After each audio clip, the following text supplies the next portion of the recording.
Olá, bem-vindos ao canal Mais Foco. O tema desta semana é a Bolsa de Valores. Eu vou tentar explicar aqui os conceitos básicos para aquelas pessoas que estão interessadas em começar a investir na Bolsa de Valores. Os próximos tópicos falam como avaliarmos uma empresa, seja a tentar perceber se a sua valorização do mercado faz sentido e se o preço de cada ação também ele faz sentido. Temos a análise fundamental, que é um método de um investidor avaliar a saúde financeira das empresas. Isto através de olhar para as demonstrações dos resultados, olhar para os dados económicos, indicadores dos mercados e tentar identificar oportunidades. Pode ser através de olhar para uma ação que possa ter um preço completamente desfasado com o resto do mercado. As principais áreas são três: dados económicos, dados de setor e dados da empresa. Se olharmos para os dados económicos, micro ou macro, estes podem ter, por exemplo, o PIB, a taxa de desemprego, inflação, as taxas de juro e, por exemplo, o mercado cambial. Olhando para o setor, podemos ver as cotas de mercado da empresa e a previsão de crescimento, se existem novas regulações ou até mesmo a probabilidade de a área ser ultrapassada por empresas emergentes altamente avançadas tecnologicamente. Nos dados da empresa podemos olhar para a demonstração dos resultados, balanço patrimonial, o fluxo de caixa, para ter uma melhor visão financeira. E olhamos para os próximos passos da empresa, como por exemplo, se vai ser muito inovadora, se vai lançar novos produtos no mercado ou serviços que pode diferenciar essa empresa dos seus competidores. Agora podemos responder a algumas perguntas em cada uma destas áreas. Através dos dados económicos, devemos conseguir responder a algumas perguntas como, por exemplo, a inflação está a aumentar. A empresa vai ser forçada a aumentar o preço final dos seus produtos? As taxas de juros vão aumentar. A empresa consegue amortizar dívida a curto prazo com juros muito altos?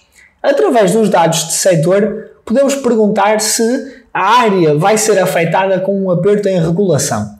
Por exemplo, se uma empresa produz artigos de vidro com um movimento para a descarbonização ou a redução de emissão de CO2, eu posso ter que instalar filtros ou máquinas para ajudar a reduzir esse impacto no ambiente.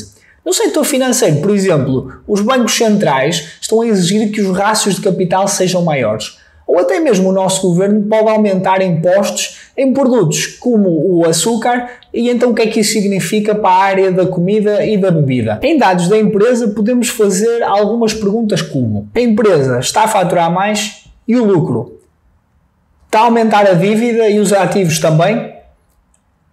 Em relação aos custos operacionais, estes estão a crescer? Passando para a análise técnica é quando passamos a olhar em parte para gráficos e aplicamos técnicas estatísticas, tendências de atividade e compra e venda, ou até mesmo detectar comportamentos históricos que se esperam que se repitam no futuro.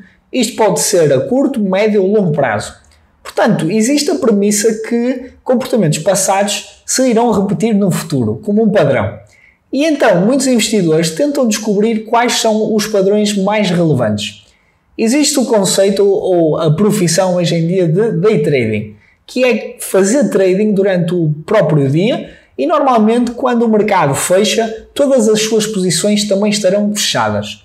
Este foca-se em perceber tendências a curto prazo, podem ser através de notícias de empresas, boas ou más, normalmente provocam volatilidade e os day traders aproveitam-se desta. Nada invalida que a análise técnica não seja suportada com a análise fundamental. Normalmente até podem estar relacionados. Alguns dos indicadores que podem olhar neste tipo de análises: o movimento do preço, o movimento nos gráficos, normalmente vemos com as velas, indicadores, seja de médias com diferentes espaços temporais, desvios padrões, Fibonacci, existem milhares de indicadores.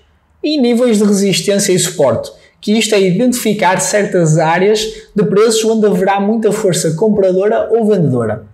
Em conclusão, na análise fundamental é tentar perceber qual é o preço real de uma empresa e na análise técnica foca-se mais nas tendências e padrões históricos. e assumo que o preço é o mercado que o decide, pois já deverá conter todos os fundamentais da empresa, logo não é preciso ter em consideração estes. Eu acho que estas se complementam. No entanto, também quero deixar aqui a nota que se eu e a maioria do mercado utilizarmos um indicador, por exemplo, a média móvel de 200 períodos, e se o preço de ação baixar para baixo dessa média e eu vender, também a maioria do mercado vai vender. Tinha razão? Sim, mas apenas porque o mercado está todo a remar para o mesmo lado, o que na vida real não é a norma.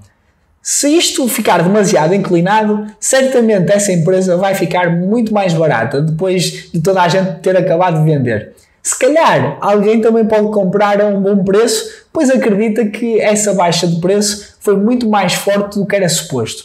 Ok, Vítor, já percebi os conceitos. Agora, como é que eu escolho a ação ou a empresa certa?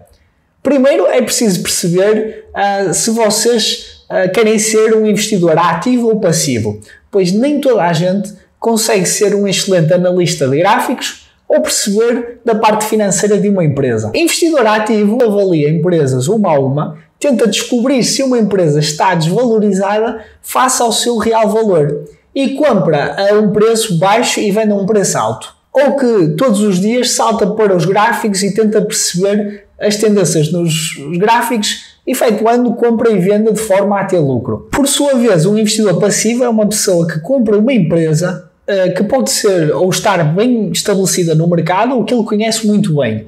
Coloca muito do seu dinheiro e durante muito tempo simplesmente espera que o valor aumente a longo prazo. Podem vender uma ação caso esta realmente deixe de ser uma empresa apelativa. Se quer ser um investidor ativo, então o processo de escolher o valor potencial de uma empresa é simples. Em primeiro lugar, investigar o modelo de negócios de uma empresa e perceber as suas operações. Em segundo lugar, rever as demonstrações de resultados todos os trimestres para perceber o progresso da empresa. Em terceiro lugar, monitorizar o preço constantemente para perceber oportunidades de compra de valor. Para ambos os perfis é importante ter algumas considerações. Portanto, qual é o valor que estão dispostos a colocar, o risco a que se estão a expor e quais é que são os objetivos a longo prazo. Agora chegas à conclusão que não sabes bem se queres investir em ações ou obrigações e não tens tempo para andar a olhar para gráficos ou a tentar perceber a parte financeira da empresa,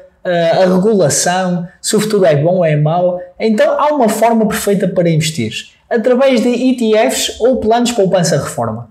São tratados como ações, mas quando colocas o dinheiro nestes fundos, estás a investir num portfólio diversificado. Pode ser em várias empresas do mesmo setor ou em ações e obrigações de diferentes setores, em diversos países com diferentes tipos de risco, baixo, médio ou alto. Normalmente estes fundos ganham comissões pelos seus serviços, uns mais do que os outros, mas isto tem um impacto direto com a rentabilidade que tu podes tirar desses fundos. Por isso tens que ter isso em atenção. Para uma pessoa que apenas quer começar a investir passivamente, sem ter muito trabalho, esta sem dúvida é a melhor forma de obter retornos nos mercados a longo prazo. Os maiores investidores do mundo dizem exatamente o mesmo, que é importante simplesmente começar a investir mensalmente ou consistentemente, seja em ETFs ou fundos. E estes têm que ter custos baixos de manutenção ou gestão. Agora que já tens os conceitos básicos, fica à espera do meu próximo vídeo em que te vou mostrar a plataforma que utilizo para negociar ações e ETFs e os passos necessários para vocês também começarem a investir. Não se esqueçam de deixar o vosso gosto neste vídeo e até ao próximo!